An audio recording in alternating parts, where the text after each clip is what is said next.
jangan terlena dengan musim kemarau saat ini.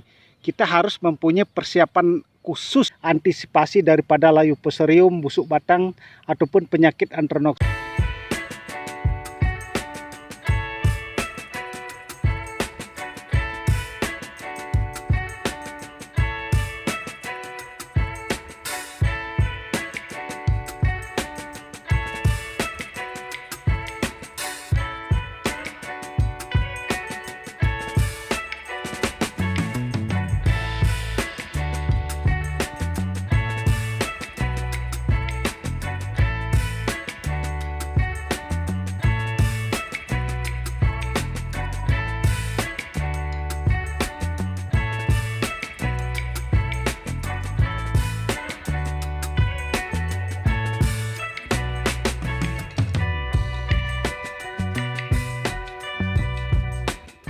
Halo kawan-kawan, kembali lagi dengan saya Ardana PT. Nah, pada hari ini kita berada di kebun tanaman cabai. Ini merupakan cabai rawit Ori 212.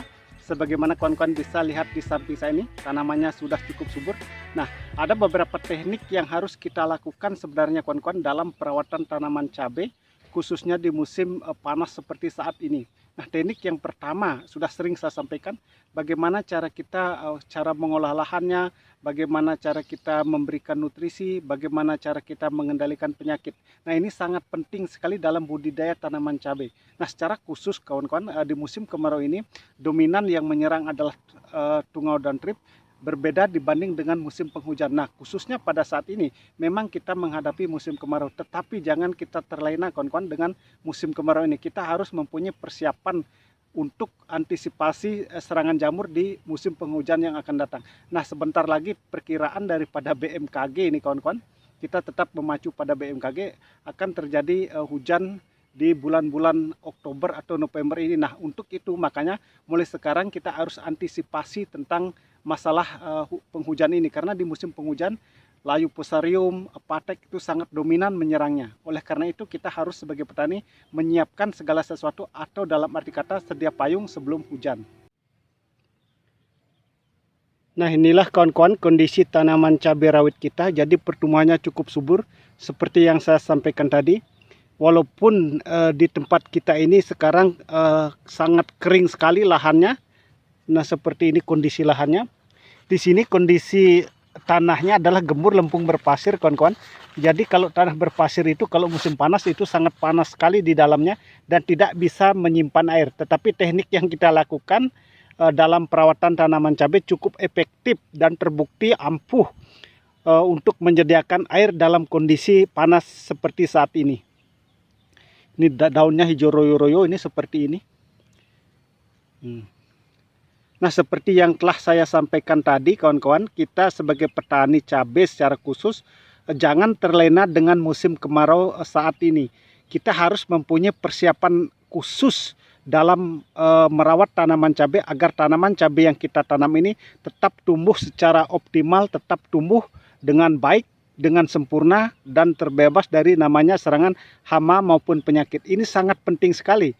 Karena nanti seperti tadi saya sampaikan, di bulan November secara khusus apalagi Desember itu akan terjadi musim penghujan biasanya secara merata di seluruh Indonesia.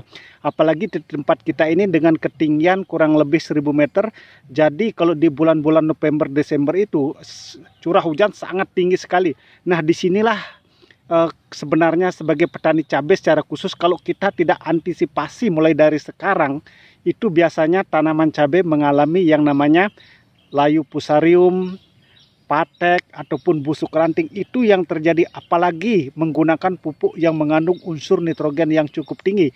Itu menyebabkan kepatalan biasanya. Nah, langkah-langkah yang sering kita lakukan dalam budidaya tanaman cabai, khususnya di bidang perawatan untuk menghadapi musim hujan adalah kita menyediakan namanya mikroorganisme seperti menyiram dengan E4 atau M21 pada pangkal lubang tanam ini, atau menyediakan jamur secara khusus yaitu jamur trichoderma. Itu sangat bagus sekali antisipasi daripada layu fusarium, busuk batang, ataupun penyakit Antranoxae. Ini sering sudah saya sampaikan.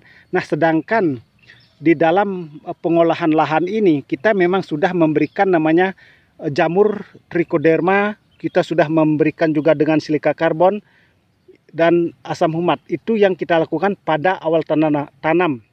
Tetapi sampai saat ini memang belum kita memberikan jamur trichoderma lagi. Tetapi kita sudah memberikan yang namanya jamur mycorrhiza, kawan-kawan. Itu jamur mycorrhiza ini sangat bagus sekali juga untuk pertumbuhan tanaman cabai secara khusus, agar akar tanaman ini jangkauannya lebih panjang, menyerap unsur hara yang berada di dalam tanah atau bedengan ini. Nah, ini kondisinya tanaman cabai yang kita tanam, kawan-kawan, sangat subur luar biasa.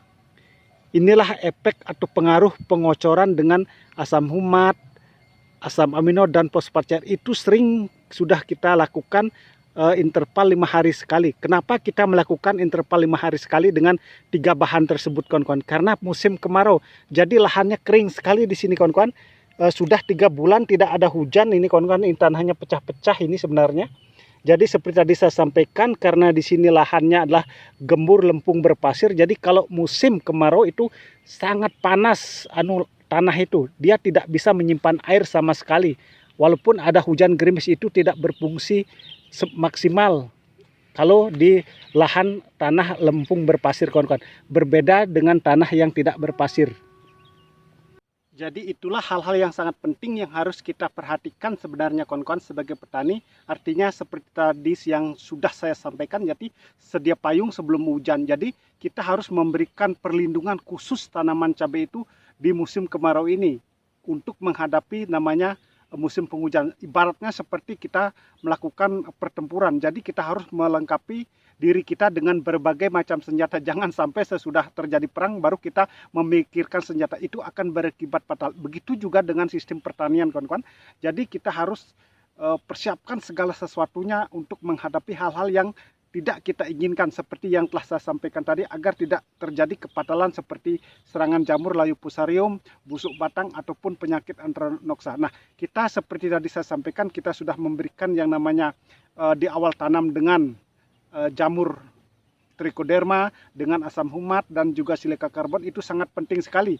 Walaupun sampai saat ini kita belum memberikan jamur namanya trichoderma, nanti kita akan berikan lagi. Tetapi seperti tadi sudah saya sampaikan bahwa kita sudah memberikan jamur mycorrhiza, itu juga cukup efektif. Nah, terima kasih kawan-kawan yang sudah menyimak video ini. Semoga apa yang saya sampaikan pada hari ini bisa bermanfaat untuk kita semua, dan semoga kedepannya kita menjadi sukses sama-sama menjadi petani.